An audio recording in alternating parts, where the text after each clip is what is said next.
It doesn't pay the body of Christ that we are losing our own person who was there at the forefront. We are all soldiers in the army of God.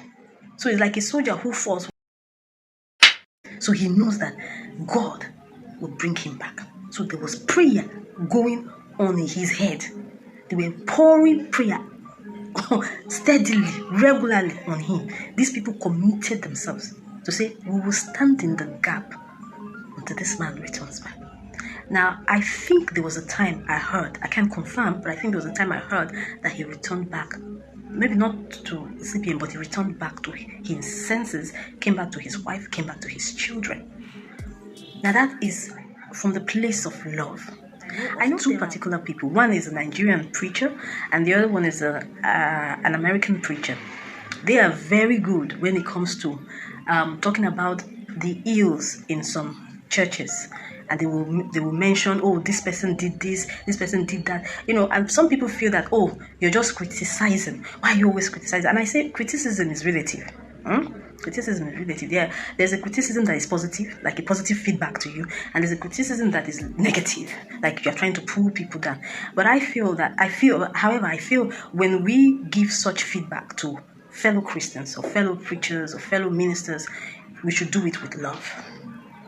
Because it doesn't pay us as Christians. It doesn't pay the body of Christ that we are losing our own person who was there at the forefront. We are all soldiers in the army of God.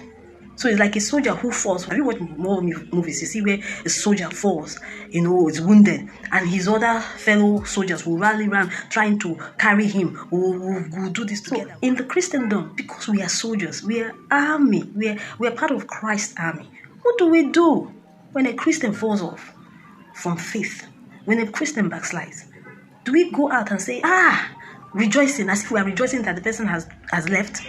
Or do we stand in the gap? Remember, Jesus Christ said, he will leave 99 and he will go and look for that one sheep that is lost. I will leave 99 and I will go and look for one. Look around you. The last time you heard that a fellow Christian who was in faith with you fell off faith, what was your reaction? Did you feel sad? Did you feel like the urge to say, I will reach out to you? I will call him. I will call her. What happened? I read a book where a woman was talking about a member of her church who committed adultery. And she committed adultery. The church got to know, and the church suspended her for a period of time.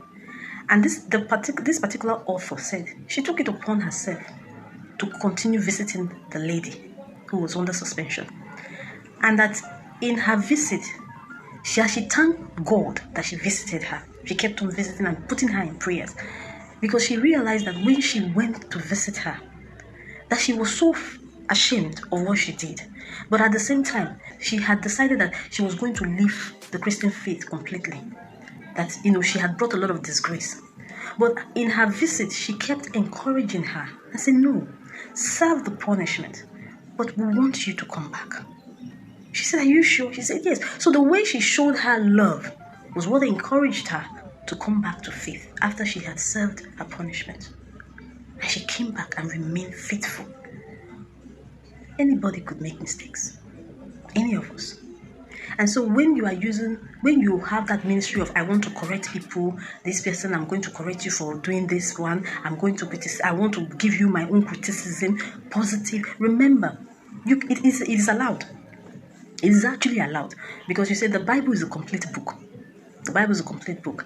And there's a place it is said that the Bible is given unto us for inspiration. It is given unto us for doctrine.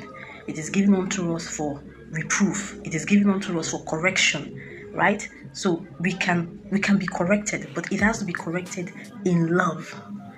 So the other person understands that you are coming from the place of love. And I'm stressing this because I want us to have this mind shift. When a Christian falls off, it is not for our own good. We have lost a soldier. That's what it means. And when you lose a soldier, you should be hurting. You should be in the place of intercession. All of us. What are you gloating about? I talk am. Did I not say it? I knew that this one was not a Christian at all. He was never a Christian. I knew. Now, by their fruits we shall know them. Maybe he has fallen. You see some Christians clapping, dancing, and happy. Why? Because the pastor will relieve him of his duties. The pastor or the bishop will take away that title from him. What are you thinking of? You're just looking at the mundane things here on earth. You're not looking at the spiritual aspect of this. You're not looking at the spiritual implication. A soldier who was holding forth has been knocked off from his duty post. The enemy has gained an advantage, if you don't know. Because all of us, we have an assignment. If you look at it from the spiritual realm, we all have an assignment somewhere. When you become enlisted in the army of God, you are given a territory, you are given an assignment. Some people, you are responsible for their spiritual strength, for their spiritual well-being. Some people, you are. You there, as you're looking at me, you are. There are some people that God will put the burden in your heart and say, you will pray for this one. Wasn't it Apostle Femi Lazarus? I said there was a time a lady came to him and said, sir, this person has proposed to me. He looked at her. He said, when did the person who was praying for you stop praying for you? Because how could you possibly be considering this person as a husband? Some people intercede for us. Some people go on their knees for us. So when we see a Christian fall out of faith, how should we react? Stand in the gap. Stand in the gap. Do like Jesus. He said, I will leave 99. I will run after that one lost sheep. Looking for. So there are many sent 100 out there that are missing. So look for your own sent 100 that is missing. Look for him.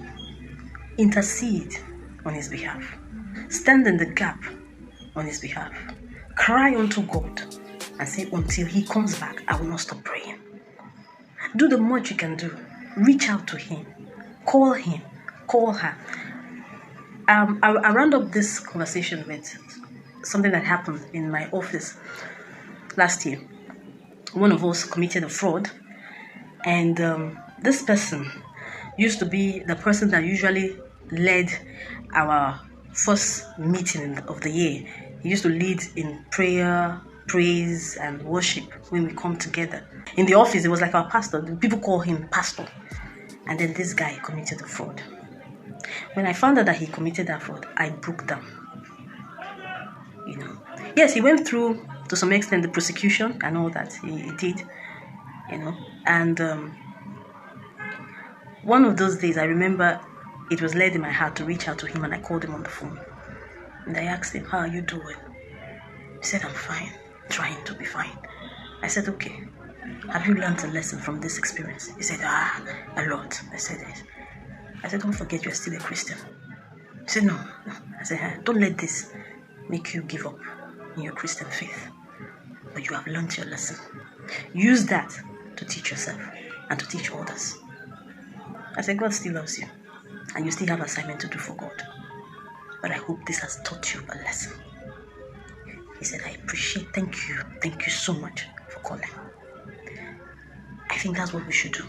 We should inculcate this attitude of reaching out to people and letting them know that they are fallen soldiers, and we are praying and standing in the gap for them to return back home. Like Jesus will leave 99 to look for that one sheep. We will pray until they return back home.